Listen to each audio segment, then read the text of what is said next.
Hello, hello, hello. Hey, Don, how are you doing? Very good, very good. Thank you, Good, Corey. good. Yeah, I'm excited to have you on. Obviously, talk about your amazing book. If I got this in the shot here, Leap Beyond Your Limits. Obviously, amazing book. I enjoyed it. I got a copy for everyone in my family. I wanted to talk a little bit more, obviously, about you. For those who don't know you, a little bit more about you, what you do, and kind of background, and then we can dive into your book and kind of take it from there. So, yeah. Sure. Well, I started out of college like anyone else, really didn't know what I wanted to do with my life and where I was going. I graduated in psychology and loved it and worked in a mental health hospital for a couple of years and loved that too. But, to succeed in psychology, you need to get a doctorate degree. And I was planning to go on to school, but, at that time, I really didn't have the money for it. So I went to work and I got into business and really enjoyed it. And my family had been associated in the trucking business for years. And so I got into the trucking business and really enjoyed it. But when I got into it, which going back a ways now, like the early '80s, and at that time, I was a kid amongst a bunch of adults. Mm, Everybody I talked to was like over 50 years old, and here I was, 20-some-year-old working in trucking, which I love. But the key there was it was kind of a revolution in the trucking industry because I was one of the first that actually had a college degree, right. and truckers were truckers, basically. So there was a new sophistication that came about in the trucking industry with accounting and finance, business, and processes, and so on and so forth. I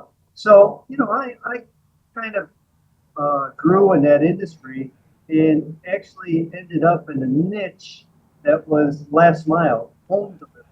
It's like a subset of trucking. Mm. Trucking is like for granted, and last mile is bringing something to your home. And last mile bulky type merchandise, refrigerators, washers, dryers, sofas, TVs, large TVs, things like that. And something that you really couldn't bring in your car. So, it became more and more of a valuable industry. But it wasn't until right around COVID time Mm. that it really grew by leaps and bounds because everybody needed something delivered to their house, and everybody, back younger people, they just take it for granted now that things they can call up or get online and have things delivered to their home. I loved the industry, and it was more of a hands-on industry. So it wasn't just working behind the desk. There was a lot of interaction, people with delivery teams, because if you think about it, you've got a delivery team that you send out to deliver say, a washer and dryer to your grandmother's house or Mm. whatever. You guys are pretty autonomous. They do this all on their own. They have to look good. They have to show up with a smile on their face. They have to not damage the merchandise, not injure themselves. So it's a real finesse industry. It's really become more and more valued by people because they realize that they really need this. Mm. And uh, the industry has really finally become more trendy for younger people. Never Right. even thought about going into this type of industry. But with the age of Amazon and everything else, it's become very, very popular. It's really taken off by leaps and bounds. At the same time, um, this goes back in actually way back in 2013. I got together a group of our industry colleagues and competitors. And we had a meeting just to talk about industry issues and where we were at with things. And we all decided actually to start the National Home Delivery Association. Mm. And that industry, that association rather, really has grown by leaps and bounds because it's become such a trendy industry and such a valuable industry. And our colleagues, we consider ourselves friendly competitors because we all know each other. Right. But it's a smaller subset of the trucking industry, but it's become very highly valued in the States. So with that, I'm with the company now, and I had a partner who passed away from COVID and such. Oh, I'm sorry to hear that. Yeah, I own a company, and we provide last mile delivery services throughout the country. A lot of these principles and such I talk about in the book, and taking risks and not being afraid, certainly apply to my business and our activities that we do today. Amazing, amazing. Yeah, no, sorry to hear about your business partner. I know a lot of stuff happened in COVID, especially people passing away, but also the shift in kind of how we engage with our consumer mindset. Especially in America, obviously, the more the merrier.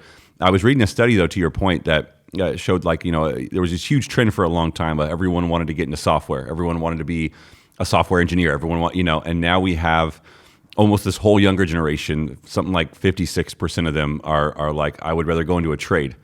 Because the decline from February 2020, right before COVID really sprung off big, there's like a 30-something% decline in available jobs for software engineers and for technology and all this stuff.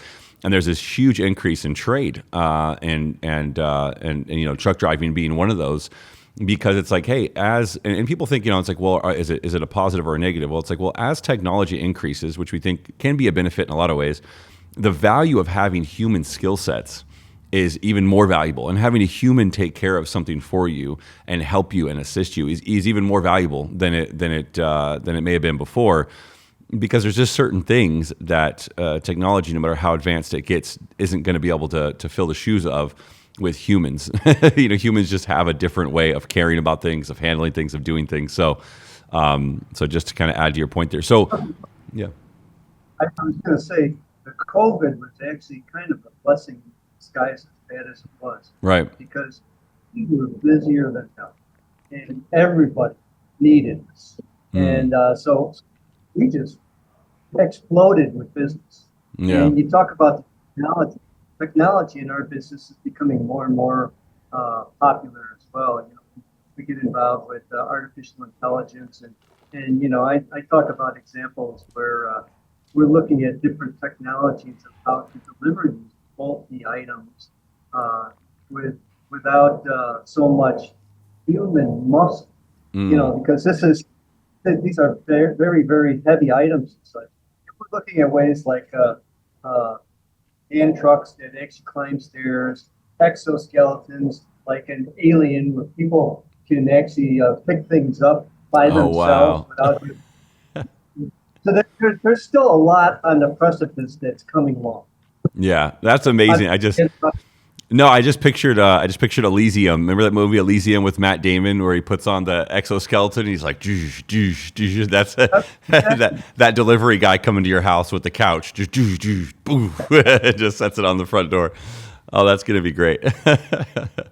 Well, also safety thing as well, to make it easier for people not to get hurt. That's so true. Yeah, it's really about technique. It's not muscling things around. It's the proper way of doing things with as less effort as is possible. And so there's a lot of technique involved. And you had mentioned about the trucking being the truck driver. Trucking in our industry is a necessary evil. It's almost secondary. Because, people are more concerned about getting a delivery. They take the truck driving it there for granted. Yeah. Yeah. That's true. I mean, especially like you said, during COVID, we had this huge increase of everyone's at home, everyone needs everything delivered, not realizing how blessed we all are to be able to have every single thing delivered. Like, there's nothing you can think of that you can't have delivered to your house. And that, a decade ago wasn't possible, let alone 20 years ago or longer, 30 years ago. It's like that was never an option like that. So, especially at a reasonable price, if it even was available at all. So, kind of. We'll be seeing a drone fly over your house with a piano or a refrigerator. I don't think that's in your future, but there's some possibilities there too, actually. Yeah, well, we'll see the first couple accidents, those pianos dropping on houses, and sorry, we're practicing. Well, I think it'll definitely get there. I mean, same thing with autonomous driving, right? Like, you still, even if you have an autonomous driving truck, that could be great, but then you still need people to actually deliver it, to be able to do it right, have it in the right place. even as they build these new robots, the Tesla robots, stuff like that too, those aren't going to be anywhere in the near future reasonable to be able to get your couch or your piano or anything delivered, let alone to do it right. It can barely fold clothes without 10,000 lines of code to be able to show it how to set a shirt down.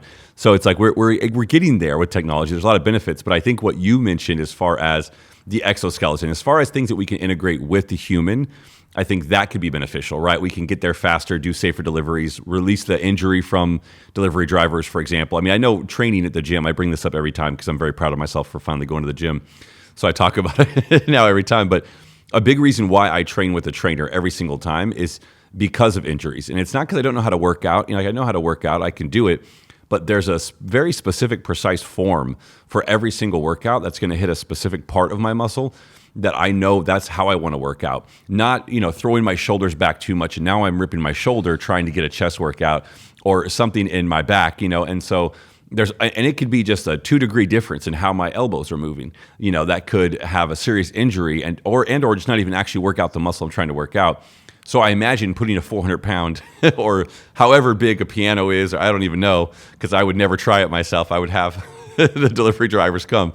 Would be just an insane way of, like you said, it's a technique, it's an art to really be able to learn how to do that. So, yeah. In the past, we had tried to hire people that, consider themselves real strong and such. And people that try to muscle things around in our industry are generally the people that, because it's a lot about endurance, doing it right. You can't muscle things around all day, but Yeah. or till your 50s and 60s, you certainly can. Yeah. So there's a lot to be said for just what you were talking about. Yeah, absolutely. And I think, we're kind of moving, I think, even to the point of technology in this new era, this new generation, we're moving beyond the kind of force and power our way through things like we used to do when I was a kid, or, younger generations. It was like you could try to push your way through things in life in general. I think we're all kind of moving beyond that. Like, there's a smarter way to do this. Let's not try to force it. Let's maneuver through. So I want to talk a little bit about your book. So I know, obviously, it's an amazing book, and I loved reading it. But if you want to tell me a little bit more about it, what inspired you to want to write it, and what would you like to tell potential readers about it as well? Sure. Well, to start out with, I got to thinking about, what has motivated me throughout my years, throughout my life. And I talk about many examples in the book about that. And, one of the things that motivated me, rightly or wrongly, was I was afraid at times. Mm. And, you can be afraid and get things done, but you can't operate like that all the time. That gets old. And my point and part of the book was people get afraid and they just don't do things. Mm. Afraid of failing, they're afraid of not being able to do something, so they just don't do it. And that's not the solution either. And what I discovered through my life was, hey, I was afraid to do a lot of things. I soldiered through it. But I started to realize that, hey, this fear is natural and it's going to happen, but you have to work with it. And probably the main motivator was later in my life, I did a couple Ironman triathlons. And, I had been an athlete my whole life, but I thought it was such an inhuman thing to do. How in the world would people do this? And so I started to read about it and talk to people. And I thought, well, maybe I'll try it. I did some small triathlons and such. And I started to do it, and I found out maybe I was in a little bit over my head. I got some coach and such, but I found out the thing to focus on, and this goes beyond Ironman triathlon, is you can't focus on the enormity of the task. You can't see the field through the trees is one thing, but you have to take things as it comes. And one of the most thought-provoking things that this coach told me was, he said, you just have to be in the moment. You have to concentrate on what you're doing right now and not worry about what's going to happen several hours from now or, further into the event. You deal with what you got in front of you right there and then. And, there's a lot to be said for that. And honestly, it took a lot of training and such. It was a 9-month ramp up to be able to be an Ironman. But Uh, but just dealing with every situation you're in when you're there is Mm. the way to accomplish it. And if someone would tell you, well, you're going to be doing, 140.2 miles at the end of the day, you'd probably say, man, I'm not sure. But when you take it as it comes and such, the same goes with your personal life in your business and what have you, is that you just have to take it step by step and not be overwhelmed by the enormity of everything. Because there's a lot there. And there will be things that, and everybody fails. It's part of succeeding. And it's hard to come to grips with that sometimes. Mm. But it's back to life. And, I get some examples of athletes like Michael Jordan and such who have failed, and people don't even realize it. They don't know about it. And whatever. They don't know what they've gone through and such. But, they have a good focus and they have a good attitude about things, and they have some resilience to come back and not be devastated by failing or devastated by something not going right. And so that is basically what the book is about. Not being afraid of failing, but dealing with it and moving forward and learning how to adjust and deal with that kind of situations. I think I almost wish I could have rewritten my life, because earlier in my life, I think I could have done better.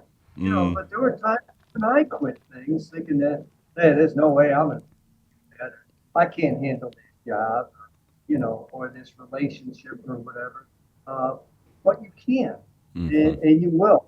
And if you don't, you're better for it. And that takes a lot of self introspection. It's hard Yeah. to come to terms with. Yeah. No, So the you're. book was a real inspiration for me too, because I got to look back at mistakes that I made, and things that I did well. It always comes back to that kind of thing. You just go through it and deal with it, and you fail, but you don't let it tear you down. Yeah, no, that's absolutely it. And I love it. I love the book too. And it's funny. So writing a book, and you just mentioned this, when you're in the process of kind of writing a book, it's almost like this long-term therapy session, right? Where you're kind of getting go back all of your history and look at all your life Uh, lessons and look at everything you went through and then extract kind of what were those lessons from that, and then be able to give that gift of all that gold to the next person, to the reader that gets to pick it up and actually read the book. Because I mean, to your point, that's it. We're all going to fail. Everyone has failed. Michael Jordan has failed. Tiger Woods, all the any of these great athletes or celebrities or people that I look at as inspirations. But it's taking that a little bit at a time, especially a triathlete, or even looking at. I get scared of 5Ks, so I can't imagine trying to get ready for one of those. But it's like you said, just do this little part right here. What's within your control to do in this moment, in this day, and when we can look at that, it's like, okay, I can do this. Because to assume, and we've talked about this, you've said this numerous times, to assume that we can somehow have control over the next, even let alone the week, but a year, or this huge task or this huge project. It's like there are so many things outside of our control that you can just get into paralysis. You can just get frozen and let the fear take over.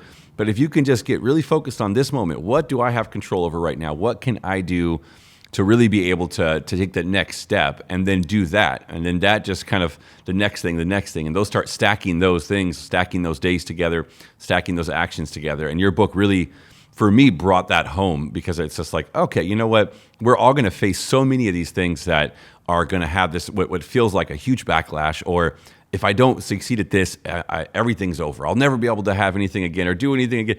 And, people can get this big emotional, as I tell my daughter, big feelings, and I tell my friends, my adult friends, I say, oh, you're having big feelings, because we do. We think, oh, this is the end of the world. And to your point, it's that emotional resilience. It's that saying, hey, like, this sucks, this failure, you can feel your feelings, feel your failure, go through the motions, but just know that you're going to learn a lesson from that. And then you can do the next thing and be able to, take some more action. So yeah, I absolutely love that. Again, I was a huge fan of reading this book. And so, yeah, so when no, you, go ahead. thing I wanted to mention. Yeah. It's a little easier for me too because I'm older, and I've made a bunch of mistakes, learned from it, Mm, and younger you don't know what you don't know, right. and so it's a little simple for me. I can take risks without having as many failures and without feeling bad about it. Whereas when you're young and you have a family and you're supporting and this and Mm. that, and you know, there's a lot of risk and a lot of anxiety. But as you get older, it does get easy. There you go. You heard it here first, folks. You heard it here first. I love it. That's good to hear. That's good to hear. So yeah, so moving forward, what are some of the things you're looking to do next as far as the book, speaking, the business itself? Where are you kind of looking at as far as some next steps go? Yeah. Well, yeah, like with our business, we have just recently transformed my business, and we rebranded our business, Mm, and we should have done that a long time ago. I went to school. I've got an MBA, and I probably wasn't mm, listening attentively because we did a strategic planning session with our company. Hey, what do we need to do? What are we mm, doing right? What are we good at and such? So we rebranded our company, focused into one. Actually had four different companies. We consolidated it into one name brand company now. And we got together all of our senior management and talked honestly and openly about what we're doing right, what we're doing wrong, and what we're awful at, and where we want to be. And so that's one project that has been phenomenal. We spend a lot of time now on LinkedIn, which we never did before, trying to promote our company, and it's free advertising. We should have done that a long time ago as well. We're getting a lot of recognition and a lot of attention. So that's one of the things that it's been exciting for me. mm, Business is business, day in and day out, but it's not that way. This is really exciting. We're doing something that means something, and I love that. And as far as for the future for myself, the book was really an eye opener for me. Like you had mentioned, you kind of relive and go through a lot of experiences mm, and such. Uh, but I think, I think there's a possibility that I could do some speaking at events, motivational speaking, to talk about it with others, and hopefully they can see the light. I think I said at the end of the book, hey, if one person reads this and they benefit from it, I'll mm, be happy. That's fine.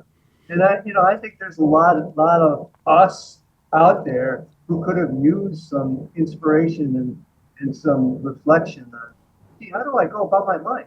And how do I go about doing this? And I think the book gets into that. And I think I think there may be, I don't know if I'd call it a second career, but speaking engagements that I mm. could be pretty productive. That's amazing. Yeah, it's that second mountain. I mean, you've talked about this. It's like your first mountain. You're building up all this ambition and building the business and the family and all those things. And then you get to a point where you transition. You're like, I want to build that second mountain, that meaning, that impact, leave that legacy. And I think you're obviously with the book and the speaking and events and everything else that you have coming that me and you will be talking about as well in the coming weeks. That's where that next phase is heading, to that second mountain, where the impact can be even greater, and the change can happen even further. So I wanted to ask you too. So if you don't mind, I know I am. Oh, go ahead.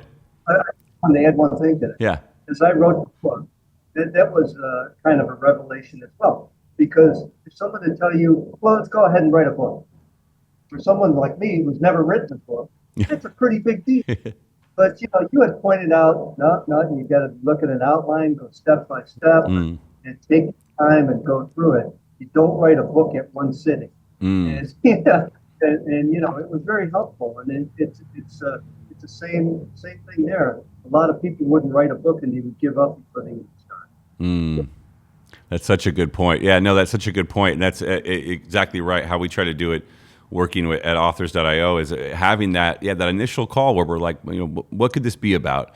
And you have this amazing story inside, and it's like, okay, let's get an outline. Then let's tear that thing apart. Let's see what we like, what we don't like, make it work, and then let's go chapter by chapter and tear each chapter apart, and you just keep getting there until you realize like distilling that gold, like we talk about, and being able to take that experience of someone like yourself that has all this wisdom, this knowledge, and can share it with the next person and craft it into an amazing story and make it look pretty. I keep wanting to flash it because look at the cover there; it's beautiful. And my son on the cover. yeah, My son is an athlete. He was a high jumper, long jumper, hurdler, and that's actually him on the cover. that is. Oh, how I had no idea. Oh God, that's so cool. That is so cool. That is like a full on Michael Jordan type of photo for him. That's amazing. Yeah, you have a great family too, and I know even your daughter helped with some things on different design things and feedback, and just such an amazing family. I saw them with like some of the cousins and everything, and I'm like, it's just one of the things that's like a testament, when you get to know somebody like yourself, and then you see their family, and you see them, living their life and just being decent human beings. It's amazing because it just shows the kind of legacy you built beyond the book and the speaking and that impact, just as a man and as a father. And it's just again, as a girl dad of a 4-year-old myself, it's men like you that I aspire to want to continue to be like and make that impact, obviously in business, but also in fatherhood and with family, because it's a big reflection. People can have amazing success in business, and then you look at their family and you're like, I don't know if they if that's the kind of person, So you got it on both ends, and I just want to tell you I respect that and appreciate it. So, yeah, yeah. And then I was going to ask you. So I know. I know I always joke about working with me is probably horrible, but my team is great. But I'd love to know just some feedback and thoughts on on authors and what your experience was and all of that. Just getting to work with my team on some of the guidance and different things around the book, and yeah.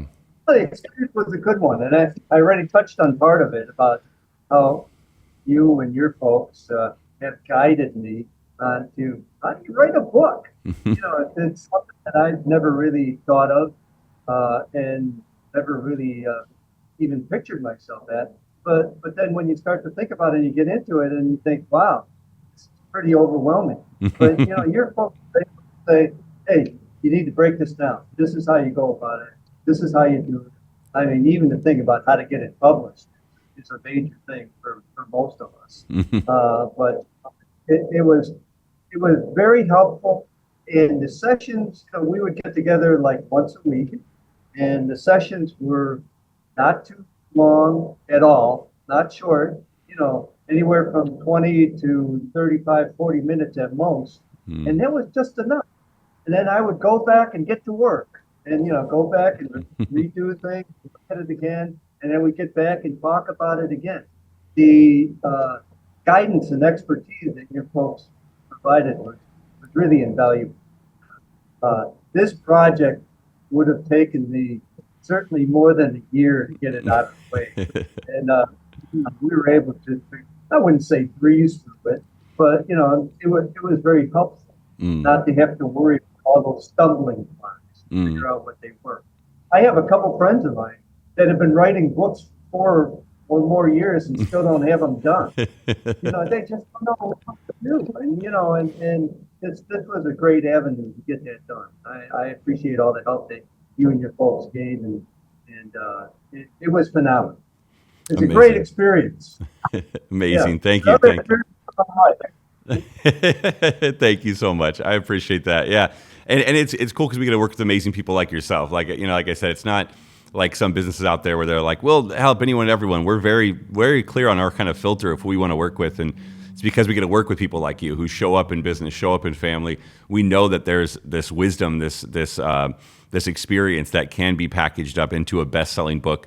Not only launched to a best-selling book, like you've hit #1 in multiple categories, but you open up the book and it reads as a best-selling book, and it's this amazing work you're doing. And I have like 3 or 4 different people that have reached out to me for you. I haven't even told you this yet, that want to do other podcast interviews with you, want to sit down with you and talk about it. And just because of the how amazing the book is and the work you're doing. So we'll circle back to that after after our call today. But yeah, I'm really excited. I appreciate you coming on today. And any lasting things you'd love to impart on people, or if people want to book you to speak or find your book. Besides, obviously, I'm sure you can pick it up on Amazon. I know Leap Beyond Your Limits on Amazon. But any specific websites or socials or LinkedIn you'd love people to go to work with you, find out more, connect with you? Well, I have a LinkedIn site, of course, Donald Staniszewski. My company is summitdeliveryservices.com. But I am also just completing a personal website called teamstan with an N.org. And that I'll have some information about the book, about how to order the book on Amazon or whatever, and how to set up potential speaking engagements. But I guess the thing that I'd like to leave everybody with is that, you can, and the Iron Man really inspired me as well. You can do more than you think you can do. And it was a surprise to me. I didn't think I would ever finish an Ironman triathlon, but I did. It's amazing. And I did it twice to make sure that it wasn't a fluke. But you can do what you do, and you can stay younger than you think you can do. I mean, you get older, you need to reinvent yourself and do other things. So I believe that I've been able to do that. It's been a great life experience. Thank you for all that. Yeah. Yeah, such a powerful message. You did it twice just to prove that it wasn't a fluke. I think that's the most, that's a great one-liner that I'm going to sit with that for a long time, because that's amazing. You can do more than you think you can, and you did it twice just to prove it. I love that. Absolutely amazing. So a pleasure as always talking to you. I could probably talk to you for hours on end. Every time we have a call, I feel like it's never quite long enough. But yeah, I loved obviously working with you, getting to know you. We'll be talking soon about even more. And then for anyone, reach out to Don on LinkedIn and his book on Amazon, Barnes and Noble, and then additionally to teamstan.org. So teamstan.org, right? Okay, perfect. Just want to make sure I get that correct. Yeah. And STAN as in Nancy.org. Perfect. Okay, good. And then, buy the book, read the book, reach out to Don, have him come speak at your events. Couldn't recommend you more as not only as a best-selling author, but as just a human being. So thank you so much, and we'll talk to you very soon. All right. Thanks, Corey.